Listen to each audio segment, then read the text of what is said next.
नमस्कार मेरे प्यारे बच्चों। दो अणुसंख्यक गुण आप लोगों ने सीखे।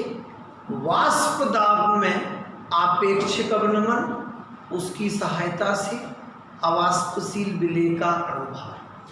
क्वथनांक में उन्नयन, उसकी सहायता से अवाष्पशील विलेय का अणुभार। तीसरा अणुसंख्यक गुण बच्चों बड़े ध्यान से सीखना है इसे। हिमांक में आपेक्षिक अवनमन, हिमांक में आपेक्षिक अवनमन बच्चों। अब हिमांक क्या होता है? सबसे पहली बात वह न्यूनतमता। छोटी कक्षाओं में पढ़ाया गया जल का हिमांक बिंदु 0 डिग्री सेल्सियस। अगर हम जल को बच्चों 0 डिग्री सेल्सियस ताप पर ले जाएंगे, जल बर्फ में परिवर्तित हो जाएगा। जिस कम ताप पर द्रव का ठोस बन जाए या पानी की बर्फ जम जाए, हम उसे कहते हैं हिमांक। संधि विच्छेद कर दें, हिम धन अंक बराबर हिमांक। दीर्घ स्वर संधि हिंदी के ज्ञाता हैं आप लोग, पढ़ा होगा। जिस ताप पर हिम जम जाए, जिस ताप पर बर्फ जम जाए, या यूं कह ले बच्चों वह न्यूनतम ताप जिस पर कोई द्रव पदार्थ ठोस अवस्था में परिवर्तित हो जाता है। वह न्यूनतम ताप जिस पर कोई द्रव पदार्थ ठोस अवस्था में परिवर्तित हो जाता है, वह उस द्रव का हिमांक बिंदु कहलाता है। पानी की बर्फ जम गई, जल जो है वो बर्फ में बदल गया, द्रव जो है वो ठोस में बदल गया। अब बच्चों हम एक मानक परिभाषा पर विचार कर लेते हैं। मानक परिभाषा वाष्प दाब से संबंधित है। इनके ग्राफ बनवाएंगे जब कोचिंग चलेंगी तो एक एक चीज क्लियर होगा। अभी ग्राफ समझ में आ नहीं पाएगा ऐसे।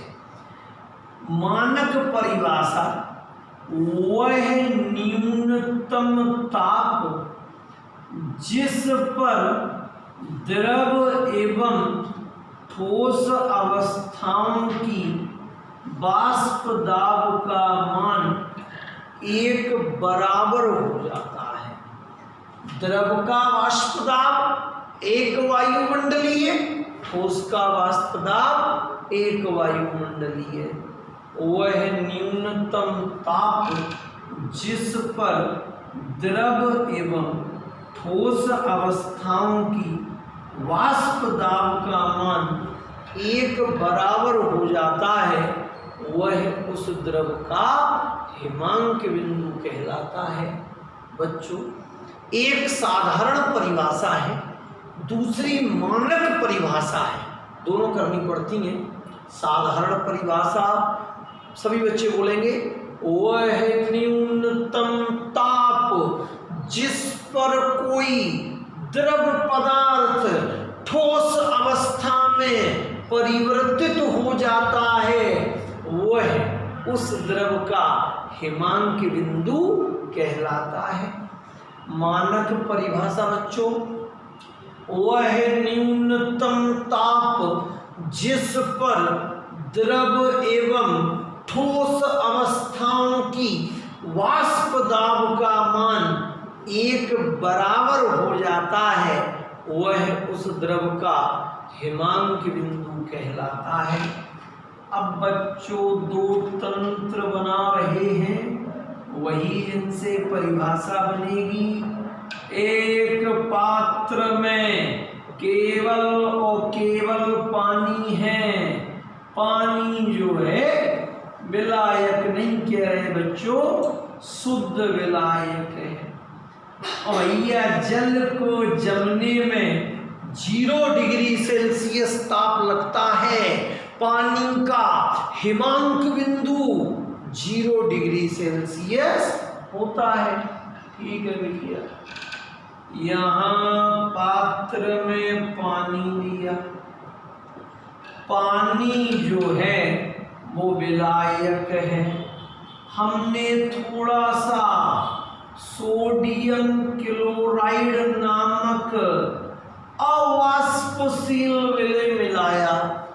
नमक जो होता है बच्चों एक अवाष्पशील विलेय होता है।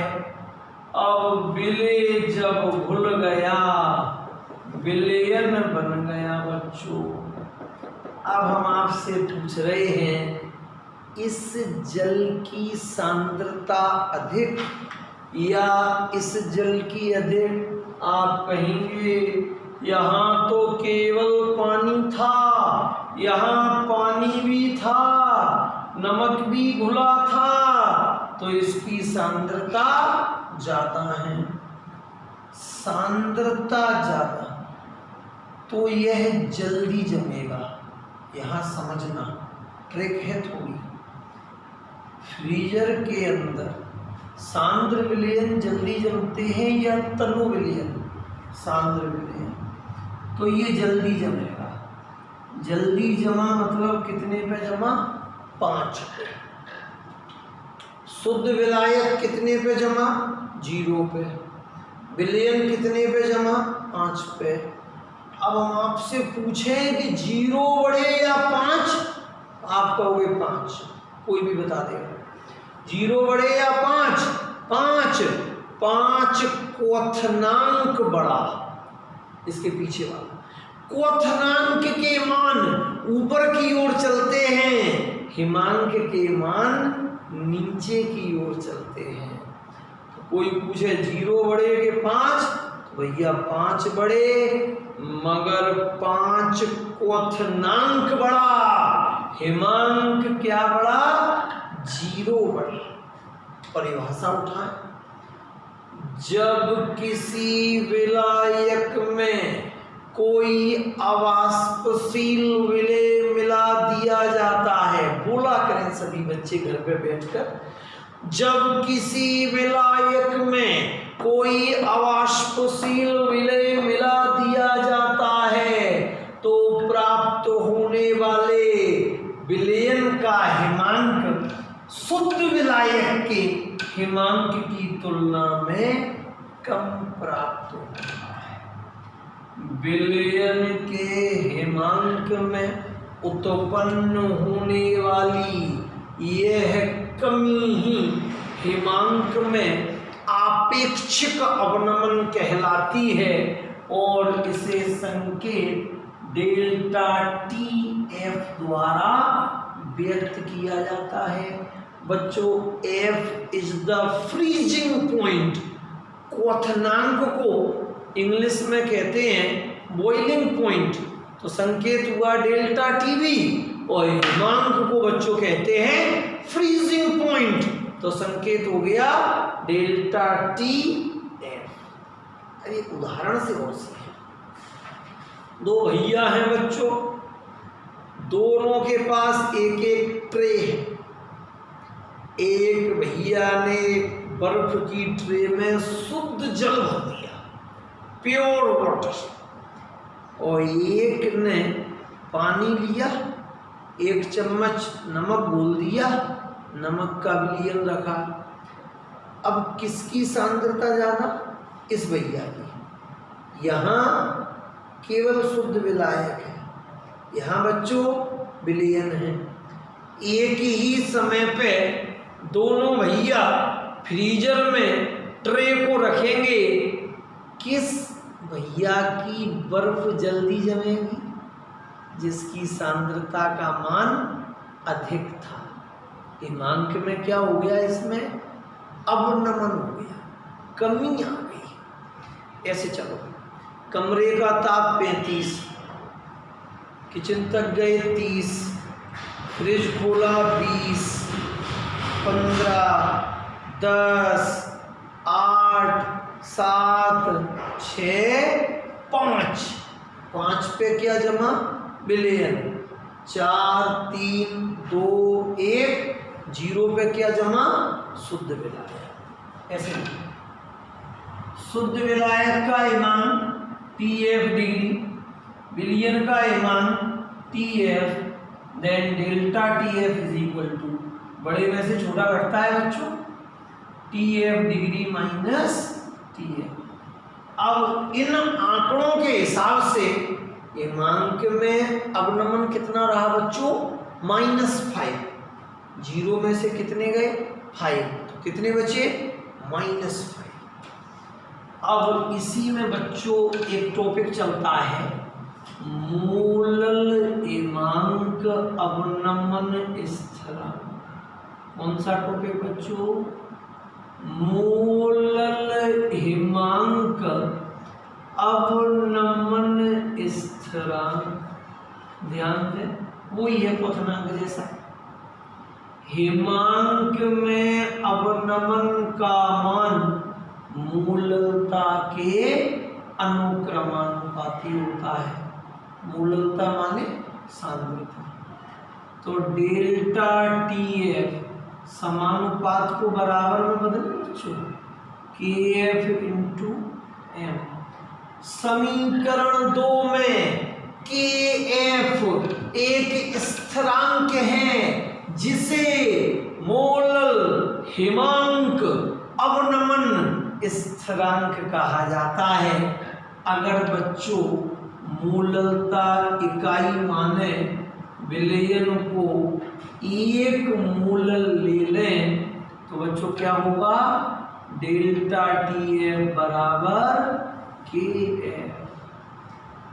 एक मूलल विलयन के लिए, इकाई मूलल विलयन के लिए हिमांक में अवनमन का मान एक स्थिरांक के बराबर होता है जिसे मूलल हिमांक अवनमन स्थिरांक कहा जाता है।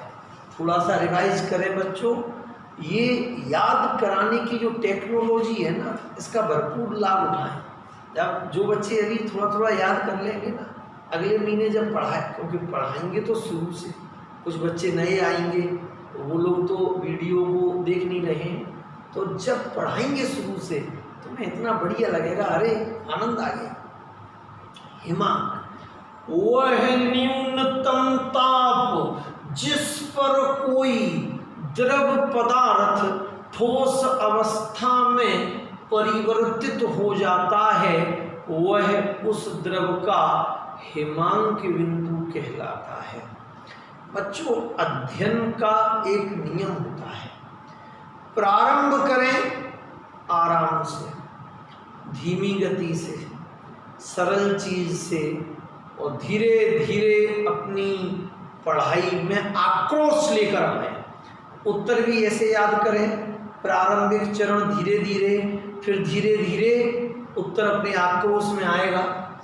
वह न्यूनतम ताप जिस पर कोई द्रव पदार्थ ठोस अवस्था में परिवर्तित हो जाता है, वह उस द्रव का हिमांक बिंदु कहलाता है। मानक परिभाषा, वह न्यूनतम ताप जिस पर द्रव एवं ठोस अवस्थाओं की वाष्प दाब का मान एक बराबर हो जाता है, वह उस द्रव का हिमांक बिंदु कहलाता है। कौन सा बिंदु? हिमांक बिंदु। दोनों परिभाषाएं पुनः स्मरण करें, इसमें शायद क्वथनांक बोल दिया था। वह न्यूनतम ताप जिस पर कोई द्रव पदार्थ ठोस अवस्था में परिवर्तित हो जाता है, वह उस द्रव का हिमांक बिंदु कहलाता है।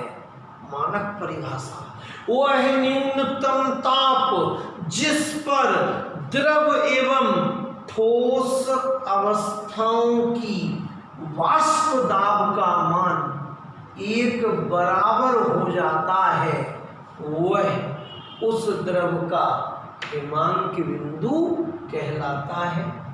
अब अवनमन, जब किसी विलायक में कोई अवाष्पशील विलय मिला दिया जाता है, जब किसी विलायक में कोई अवाष्पशील विलय मिला दिया जाता है तो प्राप्त होने वाले विलयन का हिमांक शुद्ध विलायक के हिमांक से कम प्राप्त होता है। विलयन के हिमांक में उत्पन्न होने वाली यह कमी ही हिमांक में आपेक्षिक अवनमन कहलाती है और इसे संकेत डेल्टा TF द्वारा व्यक्त किया जाता है। माना शुद्ध विलायक का हिमांक TF डिग्री है और विलयन का हिमांक TF है, तो हिमांक में अवनमन डेल्टा TF बराबर TF degree minus TF। Molal हिमांक अवनमन स्थिरांक, हम जानते हैं हिमांक में अवनमन का मान मूललता के अनुक्रमानुपाती होता है। डेल्टा TF बराबर KF इंटू M। KF एक स्थिरांक है जिसे मोलल हिमांक अवनमन स्थिरांक कहा जाता है। अगर मूललता 1 रखें, एक मोलल विलयन के लिए हिमांक में अवनमन का मान एक स्थिरांक के बराबर होता है जिसे मोलल हिमांक अवनमन स्थिरांक कहा जाता है। अब बच्चों, हर अणुसंख्या गुण का एक एक अनुप्रयोग है, इसको नोट कर लें सभी बच्चे। ग्राफ का काम रह गया है, उनको तो जब आप लोग कोचिंग पर आएंगे तभी कराएंगे। अभी तो अपन लोग हर यूनिट के जो मेन टॉपिक है, इसके बाद थर्ड यूनिट के टॉपिक लेंगे, मेन टॉपिकों को पढ़ ले रहे हैं, समय का सदुपयोग करना है।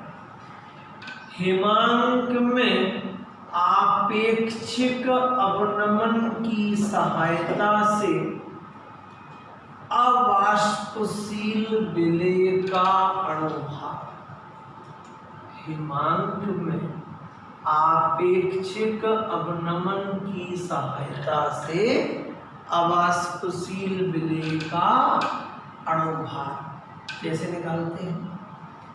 हिमांक में अवनमन का मान मूललता के अनुक्रमानुपाती होता है। तो बच्चों डेल्टा TF बराबर क्या हो गया? KF into M। KF एक स्थिरांक है जिसे मोलल हिमांक अवनमन स्थिरांक कहा जाता है। बच्चों, मूललता का सूत्र WB गुणा 1000 बटे MB गुणा WA। फॉर्मूला डेल्टा TF बराबर KF इंटू मूललता की जगह मान रखें WB गुणा 1000 बटे MB गुणा WA। MB इधर जाएगा, डेल्टा TF इधर आएगा। MB बराबर KF इंटू WB इंटू 1000। ये इधर गया, ये इधर आ गया, कोई क्वथनांक जैसा है। इस समीकरण की सहायता से अवाष्पशील विलय का अणुभार MB ज्ञात किया जा सकता है। बच्चों, इन पर आधारित आप लोगों को सवाल कराए जाएंगे, एक अलग कॉपी बनवाएंगे न्यूमेरिकल्स की। अब ये 3 अणुसंख्या गुण बच्चों हो गए। कल आप लोगों का टेस्ट है। अब टेस्ट प्रश्नोत्तर का तो ले नहीं पा रहे, अभी 20 OT देंगे। प्रयास करना आप लोग कितने कर पाए। फर्स्ट डे से जो पढ़ाया गया था और आज तक सभी प्रश्नों को ध्यानपूर्वक पढ़ें। और एक और सूचना बच्चों आप लोगों के लिए कि जितने भी बॉयज़ और गर्ल्स हैं, अगर उनकी कोई जान पहचान वाले बच्चे हैं जो अपने ग्रुप में ऐड होना चाहते हैं तो उनके नंबर हमें दे दें, हम उनको ऐड कर देंगे। ये तो परोपकार का कार्य है, सभी बच्चे इसका लाभ उठाएंगे।